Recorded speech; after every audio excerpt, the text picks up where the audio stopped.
एक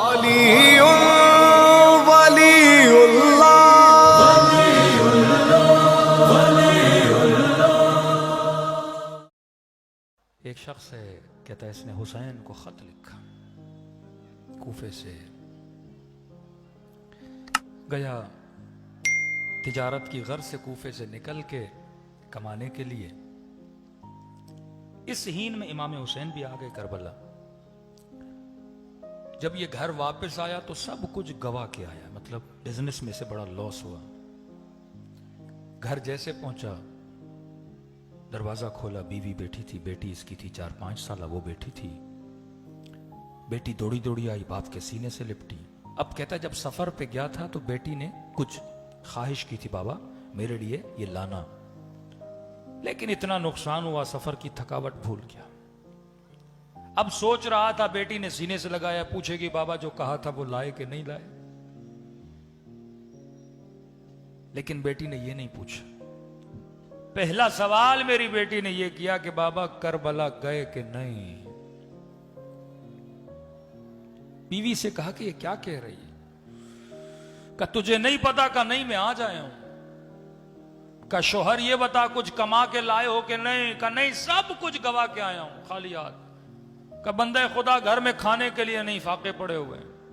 और सुन, कूफे में ऐलान हुआ है, कूफे के बाहर एक बागी आया है, जो भी उसे मारेगा ना, तलवार के वजन के बराबर सोना दिया जाएगा। कहता है घोड़े पे सवार हुआ, दौड़ा दौड़ा करबला पहुंचा। पता नहीं था कौन है, गालिबन ये असर आशूर को पहुंचा।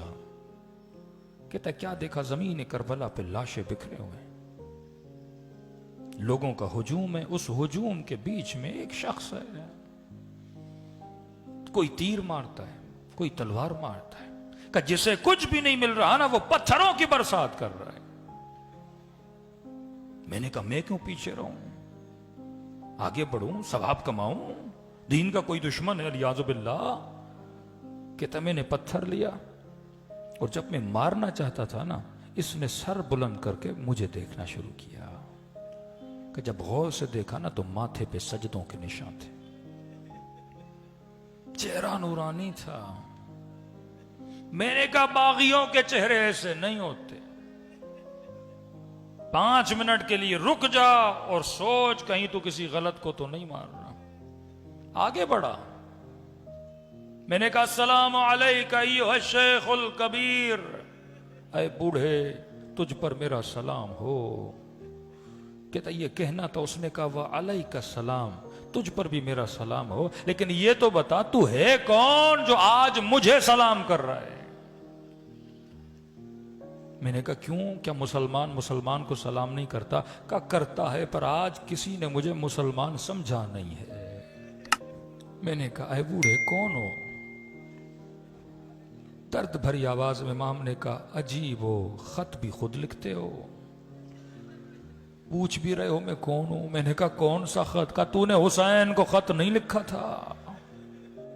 बदन पे कपकपाहट तारी हो गई, कदमों पे गिरा, मौला वल्लाह मुझे नहीं पता था आप आए। फौरन कहता मैंने तलवार निकाली, मैंने कहा मौला जब तक जिंदा हूं आपका दिफा करूंगा। इमाम ने कहा जितनी जल्दी हो सके करबला से बाहर चला जा। मैंने कहा मौला इस हाल में आपको देखूं और आपको छोड़ के चला जाऊं? का हुक्म इमाम है करबला से जल्दी निकल जाओ, तेरा नाम शोहदा में नहीं है। मौला इतनी जल्दी क्या है? काबी में आवाज दूंगा हल मिन नासिरिन यंसुरुना, और जो सुने और मदद न करे वो जहन्नुमी बन जाएगा। मैं नहीं चाहता तो जहन्नुमी बने। कहता रोती हुई आंखों से, हुक्म इमाम था, मैं हुक्म का पाबंद था। कहता है रोते हुए आगे बढ़ने लगा, थोड़ा ही आगे बढ़ा, फिर पीछे से आवाज आई जरा मेरे करीब तो आ। कहता है खुशी खुशी दौड़ा कि शायद हुसैन ने इज़्न जिहाद दिया। मैंने कहा जी मेरे मौला अपनी जान आप पे कुर्बान करो। इमाम ने कहा इसलिए नहीं बुलाया। रावी कहता है हुसैन ने अपनी उंगलियों से एक अंगूठी उतारी, परेशान होकर कहने लगा मौला ये किस लिए दे रहे हैं? इमाम ने फरमाया देख जब तू सफर पे गया था तेरी बेटी ने तुझसे अंगूठी मांगी थी, खुदा की कसम तू भी अपने बच्चों से इतना प्यार नहीं करता जितना हुसैन तेरे बच्चों से प्यार करते हैं। का तुझे याद नहीं पर हुसैन को याद है। ये अंगूठी जाके अपनी 4 साल बच्ची को देना, बस इतना कहना जिसे तू मारने गया था वो बागी नहीं था, वो नमाजी था।